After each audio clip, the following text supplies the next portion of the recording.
I'm sure most of the people here love to travel. Then, which do you prefer? Visiting tourist attractions on your own or exploring the city with locals? I think it depends on your personal preferences. What about accommodations? Where do you usually stay? At a guest house, Airbnb, or a hotel? Hotel. Hotel's fine. It usually depends on your travel budget. What if you could get free accommodation as well as the chance to meet and live with locals? Your reaction might be, there must be something behind the scenes, or why not? If your answer is the latter, I would like to introduce you to couchsurfing. Good morning, fellow Toastmasters and no guests. In 2011, I was told about couchsurfing while traveling in Turkey. At the time, I doubted it would be safe. But after that, I decided to take a look online.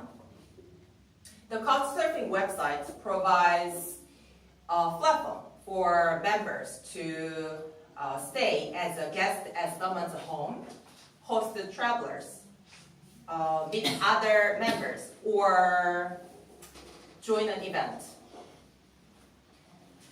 You don't need to pay anything to the host, and the hosts don't expect anything from you either. Couchsurfing is all about sharing. You can share anything with members, such as your culture, traveling experience, or your language.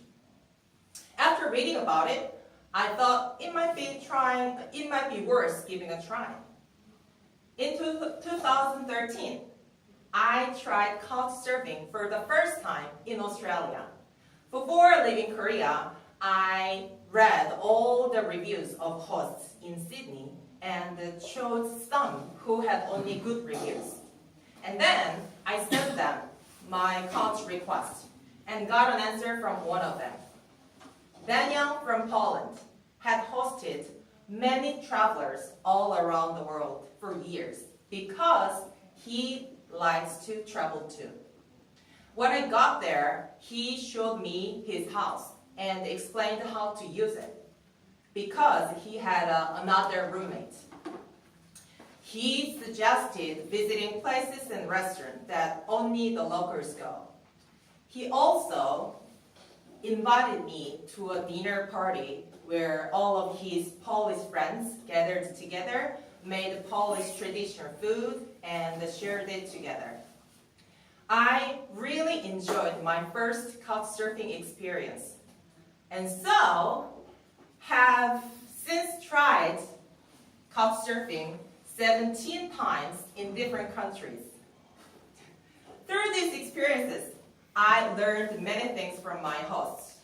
For example, how to make real chai tea from a Pakistani host, yoga from an Indian yogi, cave diving from a host in Guam. I also met many travelers through the couchsurfing website, and I sometimes traveled together with them. For instance, on the website, a woman from Israel was looking for a couple of people to travel to the southern island of New Zealand. A man from Spain and I joined the trip. One day, we sent a couch request to a host in the island and were accepted to stay at his home all together. We invite the host for dinner and made Korean, Israeli, and Spanish food. We really had a fantastic time. There was a case when a couchsurfing host offered me a free city bike tour. As usual, I sent the host a request before visiting Barcelona, but she declined my request. That's because She was one of the most popular hosts in the city, and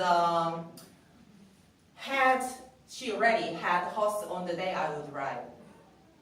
Instead, she suggested me a bike tour with other travelers, and I accepted.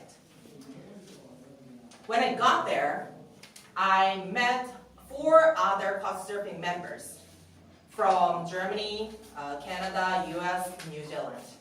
The host showed us the city by bike for 3 hours and explained the stories of landmarks and buildings. I learned a lot about Barcelona thanks to the host's help.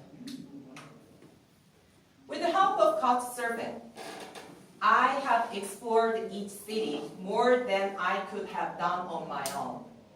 So if someone asks me the best way to travel in a city, my answer would be Couchsurfing. It is definitely worth trying as a traveler. Thank you.